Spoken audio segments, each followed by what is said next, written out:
இயேசு கிறிஸ்துவும் நானும். இந்த வேத வசனம் ஏசாயா 58:11. நீ நீர்ப்பாய்ச்சலான தோட்டத்தைப் போலவும் வற்றாத நீரூற்று போலவும் இருப்பாய்.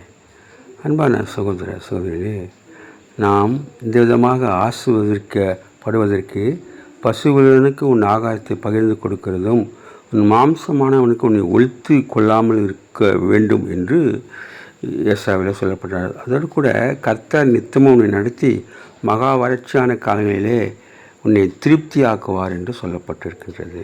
அதனால் நாம் ஆண்டவருக்கு பயந்து மற்றவருக்கு உதவி செய்ய வேண்டும். இரவும் பகலும் வேதத்தில் தியானமாக இருக்கிற மனுஷன் பாக்கியவான். அவன் நீர்க்கால்களின் ஓரமாய் நடப்பட்டு தன் காலத்திலே தன் கனியை தந்து இலையுடையாக இருக்கிற மரத்தைப் போல இருப்பான். அவன் செய்வதெல்லாம் வாக்கியம் என்று சொல்லப்பட்டிருக்கின்றது. அதனால் நாம் ஆண்டவருடைய வசனத்தை தியானித்து மற்றவர்களுக்கு போதித்து அவர்களை அவருடைய வழிக்கு கொண்டு வர வேண்டும். அப்படி செய்ய ஆண்டவர் கிருபை செய்வாராக. Have a blessed day. God bless you. Give your heart to God, your hand to man. Live in God's word. Live on your knees. Thanks for watching. Like, share, subscribe.